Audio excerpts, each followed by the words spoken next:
Good afternoon, everyone. I'm Randy Woodson, the Chancellor here at NC State. Welcome to Centennial Campus. I'm glad you could join us today, and I'm quite pleased we're able to host this gathering and welcome our distinguished guest. We're pleased Secretary Foxx could be with us during his tour of the Southeast. I suspect when the tour was planned, he thought the Southeast is going to be warm. It's going to be a piece of cake, but it's a little cool for us here in Raleigh. But we're glad you're here. The Secretary is out as he builds support for long-term surface transportation funding proposal, Grow America. That effort would go a long way to creating stability and certainty in transportation infrastructure funding streams for this great country. A solid infrastructure and the means to properly fund it in the long term are critically important to the economic development efforts of North Carolina and across this country. You know, a solid infrastructure supports businesses both large and small, helps create jobs, and gets us from work and vacation safely every day. And I might add, it needs a lot of great civil engineers from NC State. That's right. Thank you, Barbara. As a land-grant university, part of our mission, and in fact part of our DNA, is to create and apply new knowledge to the problems that we face as a country and to move this country forward. The Institute for Transportation Research and Education here at NC State is part of that problem-solving mission. For almost 40 years, it's served the state and nation and is eager to continue to contribute to advancing transportation research and training the next generation of transportation professionals. Since 1991, it's contributed to the U.S. Department of Transportation University Transportation Centers program, and currently NC State partners in the National Center on Strategic Transportation Policies, Investments, and Decisions, as well as the Southeastern Regional Transportation Center. We're very involved at NC State. The Institute has been the go-to resource for economic impact studies of transportation infrastructure in North Carolina, including the impacts of airports, ports, ferries, transit, work zones, and exclusive pedestrian and bicycle facilities. I also want to mention the Next Generation Air Transportation Program at ITRE. In fact, it's leading the state's efforts in airspace modernization, research, and education. Under the leadership of North Carolina DOT and in collaboration with other state agencies, the Next Generation Air Transportation Center is supporting the transition to a next-gen air transportation center system here in North Carolina. And ITRE has made great contributions to our state, to our nation, and we're very proud of the leadership and the work that we do. Certainly, Secretary Foxx's visit to NC State and Centennial Campus is a testament to the great work of this institution and ITRE. And I'm very pleased today that we could have with us, and I'm proud to introduce a man who's been very busy this week, and that's Secretary Tony Tata. Now, hold on, I've got a few words to say, Tony. Governor Pat McCrory appointed Tony Tata Secretary of the North Carolina Department of Transportation in January of 2013. Secretary Tata, a West Point graduate, retired in 2009 from the U.S. Army as a brigadier general after 28 years of great service to this country. While in military, he led the development and implementation of infrastructure projects in Afghanistan, Macedonia, Kosovo, Croatia, Bosnia, and the Philippines. A lot of this under fire. So I figure he can handle North Carolina infrastructure issues.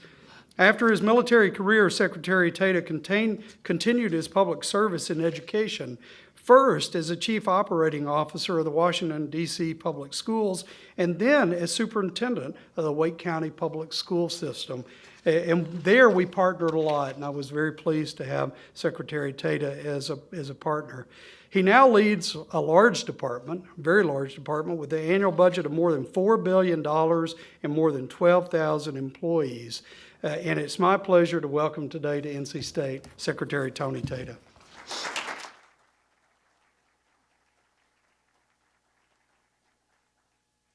right-of-way acquisition when you have a B-1 bomber and an Apache helicopter is a lot easier in combat than it is here in America, Randy. So there are some trade-offs.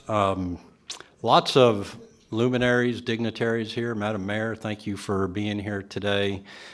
We have former Secretary Gene Coney. Gene, thanks for being here today.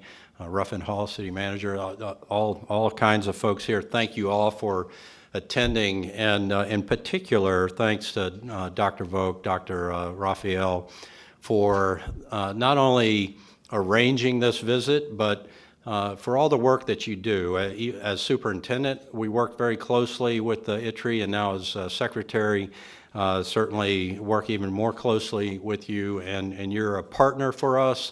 And Randy, they do a great job on your behalf. And back in the room there, I introduced, as I said, Secretary Foxx. Randy Woodson's the best chancellor in the state, and Secretary Foxx says, "How's your basketball team?" So which I think is done pretty good. You beat Louisville, right? So. We started the morning out down in Charlotte with the Vice President, Secretary Foxx, talking about Grow America, talking about investing in infrastructure. It was a great event, very well done, Secretary, and it emphasizes some of the things that Governor McCrory and the administration here in North Carolina have been emphasizing. The first thing, 2+ years ago, the governor says to me, "Tony, I want you to leverage infrastructure to create jobs." And so we began immediately to be as efficient as we possibly could with every taxpayer penny that we had. And so we had to have the new strategic mobility formula, which passed with overwhelming bipartisan support, and it'll get to a point, I believe, that Secretary Foxx will make, that infrastructure is agnostic. It's not Democrat, it's not Republican. We had 105-7 in the House and 44-5 in the Senate on how we now spend our capital fund, the Highway Trust Fund, throughout the state. And we've got a good result after 18 months of working with that. And so we're as efficient as we can possibly be. And then the governor's vision, 25-year vision, lays out a grand vision for infrastructure for the 4th fastest growing state in the nation and the 9th largest state in the nation. And you'll hear Secretary Foxx talk about the infrastructure gap that we've been talking about and the governor has been stressing as we go about, where we have this increase in demand and this declining revenue source. And so there's not a better time than for our U.S. DOT Secretary to be here in North Carolina at a time when the General Assembly is in long session, when we are talking about funding going forward for the governor's 25-year vision. Now that we are as efficient as we can possibly be with taxpayer dollars, we increase the efficiency from 174 projects in a 10-year plan to 478, and that's a 270% increase in efficiency. So we're doing everything we can at the state level. We know that May 31st, the surface transportation law will either be a new one, long-term sustainable, which is what we want, or it will be something that is a stopgap that makes it very hard for us to plan at the state level and certainly down at the municipal level as well. So we have a real friend, obviously, and Secretary Foxx. He's a personal friend. I remember first meeting Secretary Foxx when he was Mayor Foxx, and it was sort of the best kept secret in North Carolina that he's getting ready to go do what he's doing now. But we talked as Secretary and Mayor then, and it's my great privilege to introduce to you the U.S. Department of Transportation Secretary, Anthony Foxx.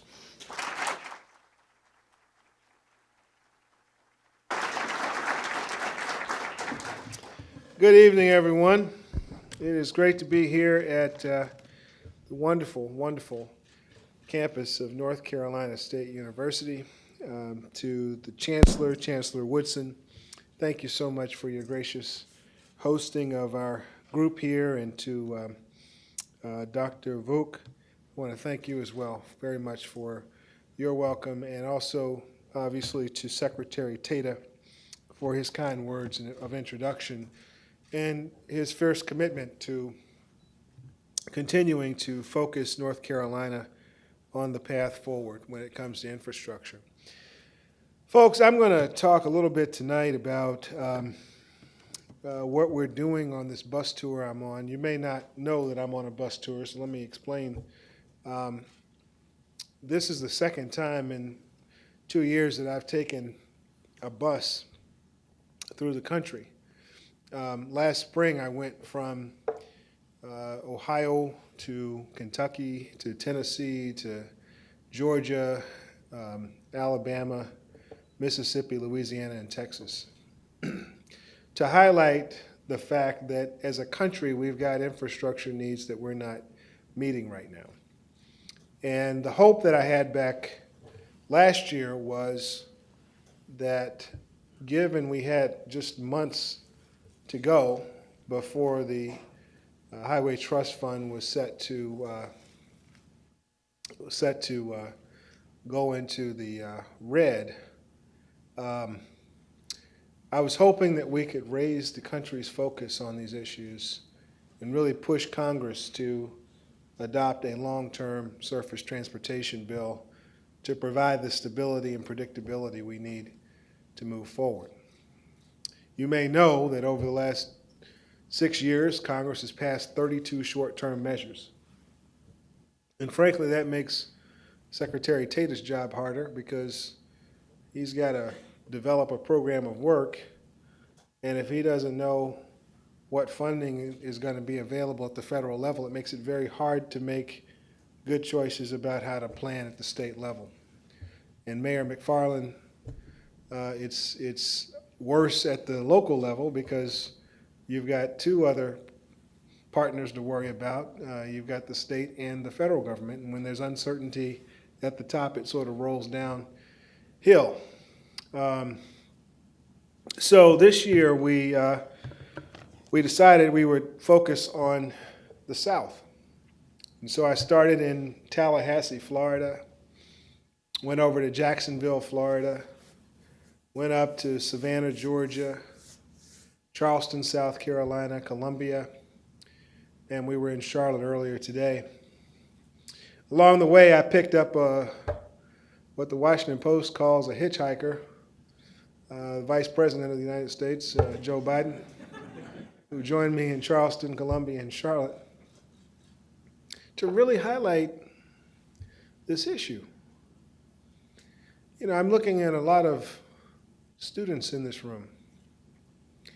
And you know, this very building we're sitting in was a building that at some point in time someone said, you know, we need to have a place where innovation can be focused on and discussed and cultivated. And it took some folks coming together and generating an idea and making the investment to create this platform that is an extension of the great education of this wonderful university. And our infrastructure is very much the same way. Our highways that we enjoy, our transit systems we enjoy, our local roads, our sidewalks, our bike paths, our commuter rail systems, our intercity passenger rail systems, our ports, our airports, all of these things were bequeathed to us to take really good care of so that generations still to come would have the infrastructure they need to succeed. And yet, when you look at what the American Society of Civil Engineers says, we've got a $1 trillion infrastructure deficit, meaning that at current spending levels, we will be $1 trillion short of meeting the needs our country has by 2020. That's just over the next 5 years. So we're not taking care of what we have. We're not investing in the new capacity we need. And as a country, we're also not capturing the opportunities that technology and better design and better planning can help us capture. So it's great that I'm here because to have a conversation with a bunch of budding civil engineers, we're going to inherit the challenges and opportunities the future holds. The message is very simple. We're going to have to be very creative. The good news is that there is creativity out there. I'm reminded of the state of Massachusetts, which over the course of a weekend replaced about 18 bridges over 72 hours. They did it using prefabricated bridges. So they knocked the old bridge down, they rolled the new bridge up, put it in place, secured it, and by Monday, cars were rolling on it. These kinds of innovations are ones that transportation continues to need to embrace, but we need many more of them. So that is essentially the context in which I'm here. There's another context, though. Why do we pick the South? We pick the South because this is one of the fastest growing areas in the country, bar none. And with the country expected to see 70 million more people over the next 30 years, you know where the bottlenecks are here in Raleigh. Just imagine a bunch more people trying to get through those same bottlenecks. How much longer the travel times will be, how much the quality of life will suffer, how much the economy will suffer because things can't get from one place to another. So we came here to sort of raise the decibel level and to let you know that as a country, we cannot afford to continue going down the path we're going. Now, all of what I just talked about is documented in a report we produced about 3 weeks ago called Beyond Traffic, Trends and Choices 2045. It is a real page turner. I'm encouraging everybody to go check it out. But it points out that these problems are real problems. And yeah, we don't necessarily see them, but it's a little bit like a friend of mine used to say that if you place a frog in boiling water, initially the frog is kind of enjoying it, it's kind of comfortable. But when that water starts boiling, eventually the frog is out before he knows it. And in many ways, the problems of this population growth, the underinvestment, the need for planning that we're not doing, these things are creeping up on us quietly, but they are clearly visible to us at the national level, and I'm sure to you. So what do we do about this? I didn't come here to paint a dark picture of the future, actually, believe it or not. Just enough for you to understand how urgent it is. But there is a better way. So let me talk to you about the Grow America Act, very briefly. The Grow America Act is a bold 21st century vision for infrastructure in America. There are a couple of bold things about it. Let me tick off a few. The first bold thing about it is that we recognize that we've got a bigger problem than whether the Highway Trust Fund is stable or not. As Secretary Tatum mentioned, by May 31st, 2015, the funding that Congress passed in August is going to run out. They basically gave us 10 months of funding. And at some point after that, our revenues are going to fall short, and we're going to have to go into emergency cash management and basically distribute the dollars we have in the Highway Trust Fund on a cash management basis, meaning that Secretary Tatum's work plan may be impacted because we don't have the dollars he's expecting us to give him. And what that means, for instance, in Tennessee, is that they're pulling back $400 million of projects because they don't know what we're doing in Washington. Arkansas is pulling back 18 projects because they don't know what Washington's doing. So we recognize that there is a infrastructure deficit. And what we do is, instead of saying, let's get the Highway Trust Fund stabilized and leaving it at that, we say, let's invest more. Let's put more resources to work so that we can put more people to work and create more opportunity. The Congressional Budget Office says that just backfilling the Highway Trust Fund, just getting it leveled off to last year's spending levels, will still leave us $11 to $12 billion short just to maintain the system we have, much less building the new capacity we need. So this deficit is real, and you will feel it.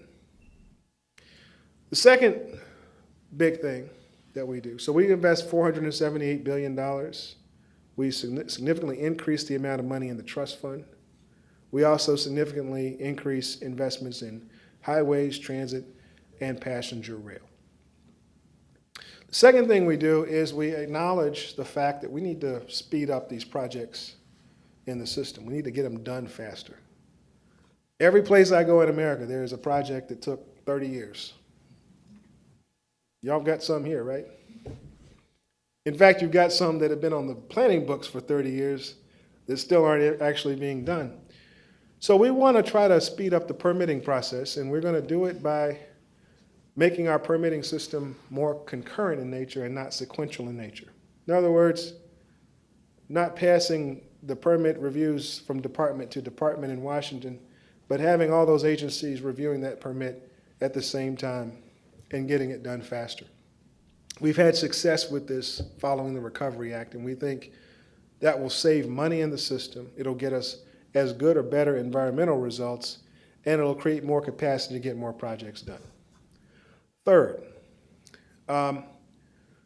because we substantially increase more money in the system, we create new programs that this country desperately needs. And I'll give you one example. We have asked all of the states, by virtue of the last transportation bill, MAP 21, to develop freight plans. And many of them are following through on that. We also have set up a national freight plan task force. It's looking at our transportation needs for the movement of commercial goods, ports, highways, rail, everything you can imagine. But we can develop the most exquisite plan in the world, but if we don't have the resources to get the plan done, we'll still be stuck. So with increased resources, we create effectively a $28 billion freight plan funding source that allows us to work with states like North Carolina, all the states in the union, to get these freight projects done. You know, many freight projects cross state lines. And, you know, what do you do when one state raises its hand and says, hey, we've got the money, we want to go, and the next state over says, well, we don't have the money, so we can't go. We've got projects like that all over the country, and so our solution is to put money on the table, to make it competitive, to encourage states to work together, and to get scalable projects done that are going to relieve freight bottlenecks and create the most safe, effective, efficient system of freight movement the world's ever known, and building on what we've got. So we create new programs like that through the Grow America Act. The last thing I'll mention is that we also recognize the opportunities for public-private partnerships in infrastructure, and the possibility that while it may not be a 100% solution to our problems, it may be a 10 or 15% solution to our infrastructure issues. And so we create new pathways for states to have more optionality, for tolling, for instance, for for public-private partnerships to enter into the space to create more opportunity. And so what I would say to you is that, you know, you can't have a small answer to a big problem. Otherwise, you don't solve it. So this isn't something you can throw peanuts at. This is a big problem. But it also demands a big solution. And so the Grow America Act is a big bill. And it's one that will drastically improve the state of infrastructure for this country going forward. It is not a partisan bill. Infrastructure is, of its very nature, a bipartisan issue. And I can tell you that there are Democrats and Republicans in Washington right now that are working with us and trying with us and struggling with us to figure out how we're going to answer the call before May. What can you do? Continue urging Congress to get the yes. Individual members need to hear from citizens and leaders just like you. They need to know that you've got a to-do list, that there are things that need to happen right here in the Raleigh area, and that you expect them to solve this problem. And the more they get that sense that taking the courageous steps of figuring out how to fund an infrastructure system that so badly needs it, the more we can expect Congress to actually get there. I was describing earlier what it's, you know, the Super Bowl that I watched this last year is a good example. You can get to the 1 yard line. You can have a choice to run or pass. If you make the wrong choice, you may not win. And in the same vein, I would say that this is an issue on which our country cannot pass. Let's get it done. Let's get it done together. And let's show the world that Americans of all political stripes can come together and solve a big problem. Thank you.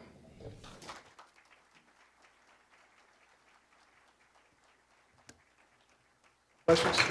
Sure, of course. So we are ready for questions. So please, our facilitators. Yeah. If you'll wait for a microphone for your question so that it can be recorded. Okay.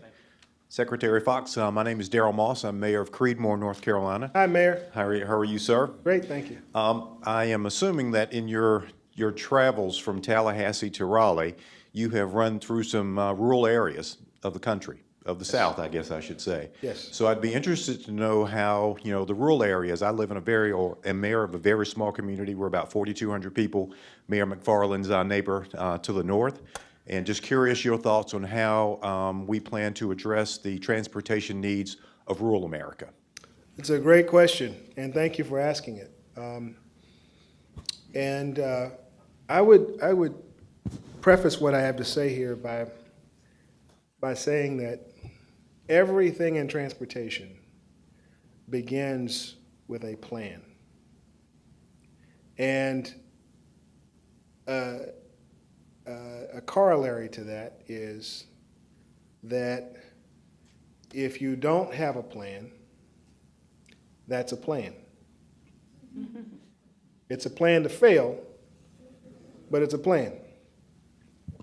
And so I think it's very important for communities, large or small, to understand how transportation plays a role in developing the vision that community has.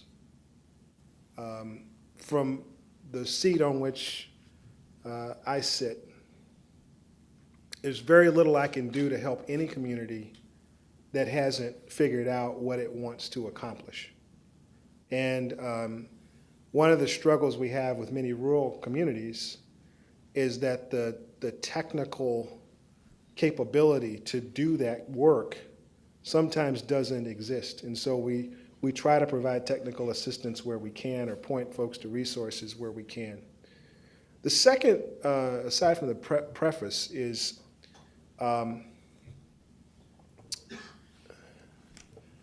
we have rural communities that are joined at the hip to suburban areas, which are joined at the hip to urban areas. And one of the things that I think has been unfortunate in Washington is that a lot of the urban, so-called urban-rural divides belie the fact that in many cases around this country, the urban and rural areas are actually symbiotic. And what we're trying to do in Grow America is we're trying to help motivate local communities to pull those conversations together. So for instance, and I'm going to probably get in trouble for saying this, but you know, it's been a long day. Our MPO system isn't working the way it should. When I was mayor of Charlotte, before that actually, I was on the local MPO. These are like, by the way, these are neighborhood associations for transportation, basically. I mean, it's a way of describing it. But our MPO composed of 2 counties in essentially a 17-county sphere of influence economically. And you look at those 17 counties, Charlotte kind of sat in the middle, but there were rural counties, suburban counties, urban counties that were joined together. That's where people came in to work between those counties. It's where people shopped between those counties. It's where people traveled between those counties. But we weren't planning together. And there was really no incentive for us to. And so the Grow America Act actually creates a pocket of money that local communities can tap into, but only if they show that they either have consolidated themselves along communities of economic interest or have developed memorandums of understanding about how they're going to work to plan together, precisely because I think for rural parts of our country, they need to be part of the conversation, have a seat at the table to shape the future of their communities. The other piece I would add is that our freight program that I talked about before, I think is a huge opportunity for rural America. Where is the manufacturing going to happen in this country? It's not all going to be in big cities. It's going to be in rural America in some cases. And so these vital connections that we're talking about, I think, are huge opportunities for rural America. But let me end by what I said at the beginning, that it has to start with a plan. And not having a plan is a plan.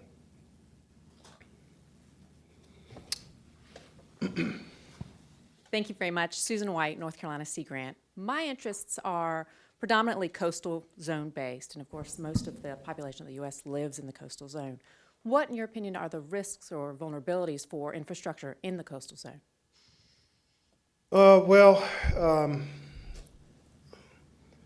You know, one of the things that we pointed out in the Beyond Traffic report, one of the trends that we observe is this issue of resilient construction, the need to think differently about how we build based on changing climate patterns. And you know, when Superstorm Sandy hit the Northeast, there were 2 big reactions. One was we've got to really work hard to clean up a part of the country that really got walloped. But the other part of the conversation was we want to build better. We want to build smarter. And so up in the Northeast, they're doing things like raising stoplights to a higher level and deepening the stoplights in the ground so that they are more resistant to wind. The New York subway system, for instance, had wires that ran underneath the track.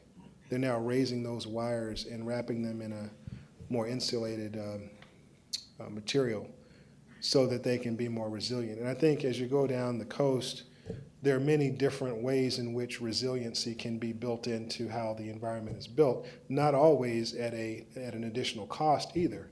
But we're trying to take lessons we've learned from Hurricane Katrina as well as Superstorm Sandy and trying to operationalize those into how infrastructure is built. So that's number one. Number two, we've got to also work to ensure that we have, I think, a more multimodal approach to transportation in our more densely populated communities. And there is an awful lot of population in the U.S. that, runs within proximity to the East Coast. And when you have large density, growing populations, infrastructure that is deteriorating, you've got to make some big changes. And one of those changes is that we need to continue to build and maintain the highway system we have. There's expansions that are needed, but we do need to diversify our system so that we can tolerate more population, because we're going to have to.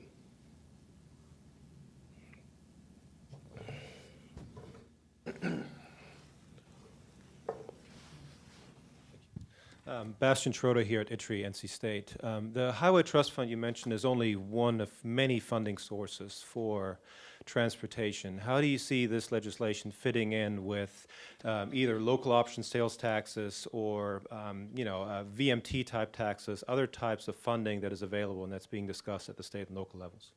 Yeah, look, here's what I'm concerned about. I don't think, and Beyond Traffic has helped us with this some, I don't think it is well understood what target we should be shooting at. In other words, I think from a funding perspective, there's this sense that the infrastructure is going to be fine. It's like a jukebox. Y'all don't know what jukeboxes are, but I know what they are. It's great, my staff is so young now. I make references to like TV shows from the 80s, and they're like, what are you talking about? But anyway, I'm going to stick with the jukebox. There's this sense that, you put a quarter into the jukebox, you play the same record, and the infrastructure just takes care of itself. And what's happened is that the cost of putting new records in the jukebox has gone up, and we're still popping quarters in there. And to extend that metaphor some, we just can't keep going the way we're going. And what I worry about is that in Washington, as states take on more responsibility or more revenue options, as local governments begin to scramble to figure out how to take care of their needs, that instead of the federal government saying, you know what, everything they're doing is good, but it's still not going to get us where we need to go, and we need to continue pushing to invest more, that the attitude could be, well, they've solved that problem. We can reduce what we're doing by whatever they're doing. And so that becomes, I think, part of the psychology we have to worry about here. There's a sense that we should do as little as we can to keep our infrastructure going. And, the bridge in Minneapolis a few years ago, just 3 weeks ago in Maryland, someone was driving under an underpass and a piece of concrete crumbled and hit the car, and thankfully the driver was not injured. But, these things are happening around the country, and frankly, we can predict that they will happen. And why should we tolerate that? And why should even fixing those things be the bar that we set for ourselves? Let's set a bar that's better mobility, something better. So I think we've got to continue working to make sure that what's happening at the state and local levels isn't seen as a replacement for a strong and vigorous federal role.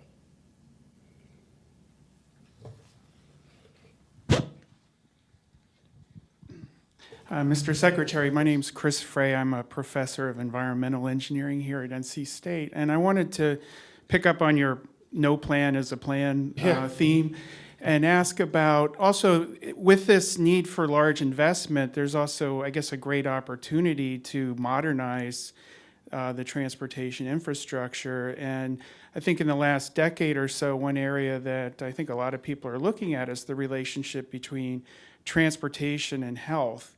And some of it is like safety issues, like you mentioned, getting hit by concrete, but some of it's more subtle, such as people who live near major highways exposed to air pollution.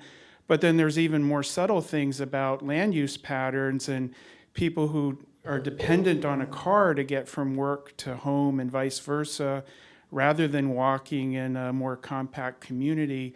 And obviously, a lot of these issues go beyond the Department of Transportation, but I'm just curious, do you see a vision for maybe partnering with other federal agencies and also with state agencies other than departments of transportation to try to achieve, health benefits as well as economic benefits?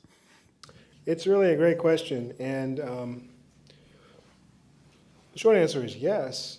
And in fact, we have some models that have been developed over the last several years, including the Sustainable Communities effort, the more recent Promise Zones effort that the USDOT has partnered with agencies like the EPA and HUD and others to fashion. And we're seeing some good results from those efforts. But let me extend this a little bit and just say that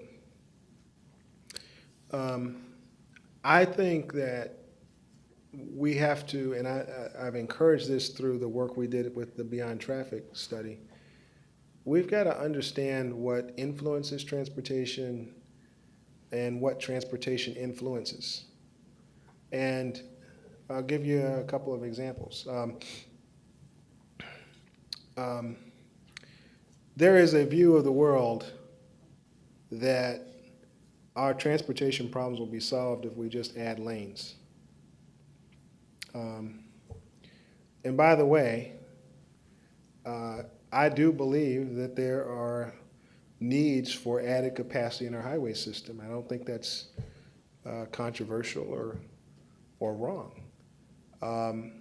But here's what happens. When you get that new capacity, what folks at the local and state levels typically do is they say, my goodness, the traffic is really moving so well. This is awesome. It's exactly what we needed. And then the next thing you know, either in the same city or town or the next town over, now there's 100,000 more people trying to use the same space, and it just goes on and on and on. So, year one, you get faster moving traffic. Year two, it starts slowing down. Year three, it's getting slower.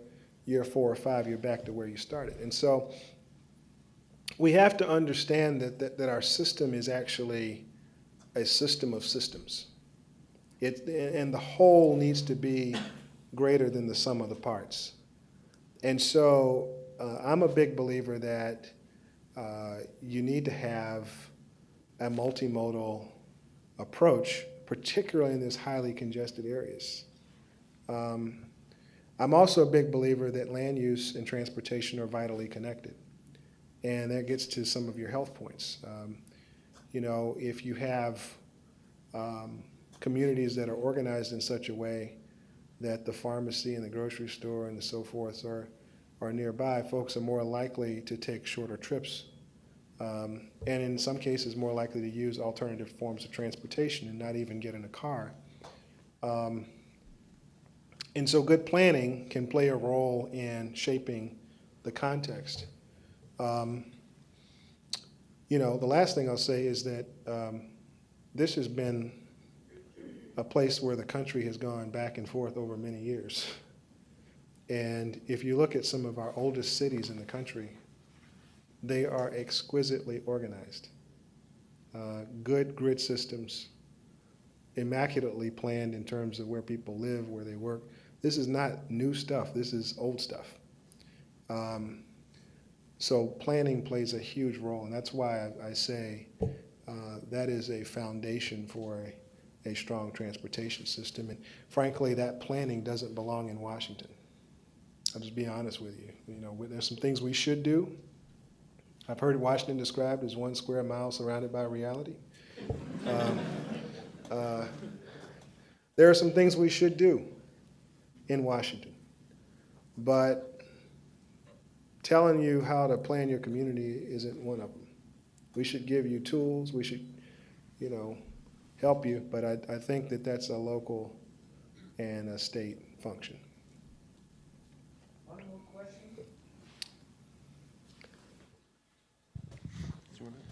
Good evening, sir. Kyle Snyder. I'm also here at ITRE at NC State. I'm the UAS program manager for the state, so thank you on Sunday for releasing the NPRM. The whole community appreciates that. Yes. Related to that, we are part of the Assure Alliance that's pursuing the Center of Excellence. And we're interested in how the Center of Excellence, the UAS test sites, and NextGen all come together to support some of this multimodal kind of work for infrastructure. All right, so we are at an exciting time, not only on the surface transportation side, but as you point out in your question, in our aviation world. The advent of unmanned aircraft systems is real. And what we're trying to do as a department is to create a very smart integration of those systems into the airspace. One of the challenges we have in our airspace is that we have probably the most sophisticated airspace in the world because we have this incredible history of general aviation in addition to the commercial aviation systems that many of us use.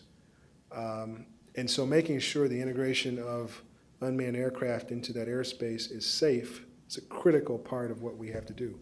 We announced the last year and a half a framework for delivering the safe integration.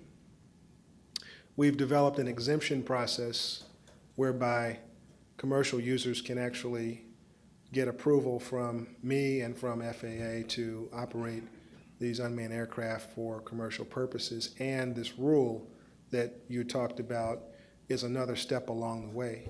How these all fit together with NextGen, to answer that part, here's the thing. When we called our report Beyond Traffic, it wasn't just about surface, it was also about everything. And we have airspace in this country that's becoming more highly congested. There are certain parts of our airspace that are every bit as traffic jammed as any surface system in the country. NextGen provides us with an opportunity to declog our system. And here's how it works for those of you who aren't as well versed in this, but it's basically taking our aviation system off of 1940s radar and putting it onto global positioning. And what does that mean? Well, our radar systems can detect an airplane every few seconds. And because we're not doing precision tracking with our airplanes using radar, we have to space them out farther. And so their routes become less precise. When you can pinpoint the movement of an airplane with up to the second precision, it allows you to move those planes closer together, creating more capacity to decongest. The good news is that we're starting to see some real manifestations of NextGen.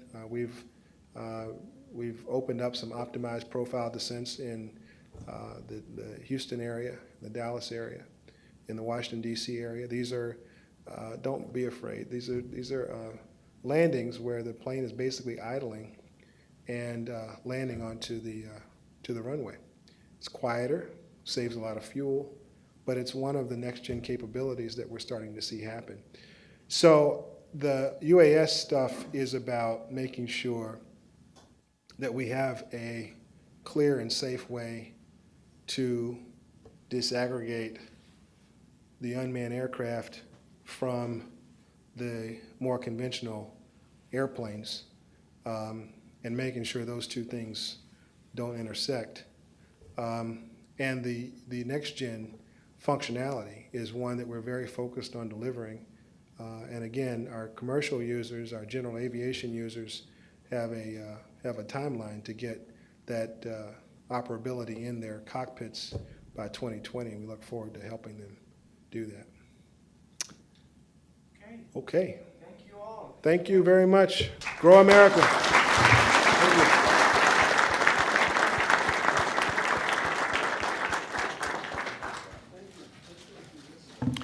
So before we all leave,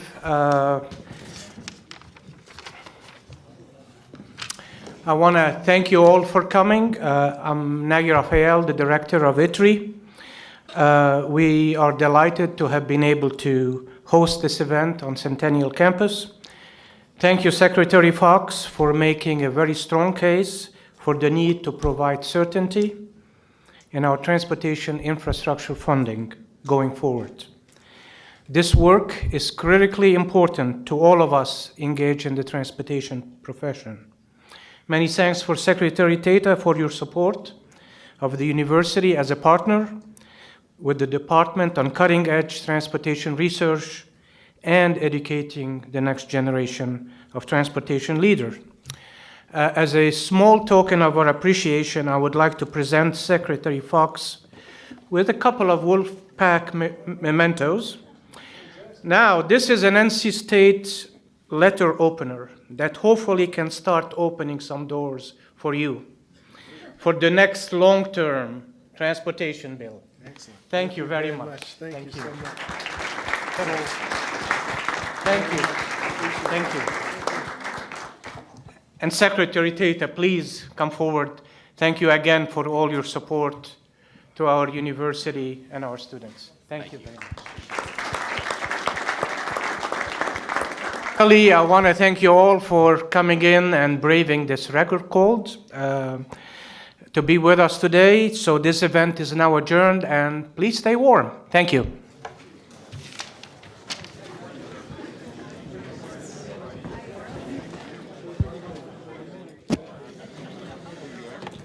Thank you.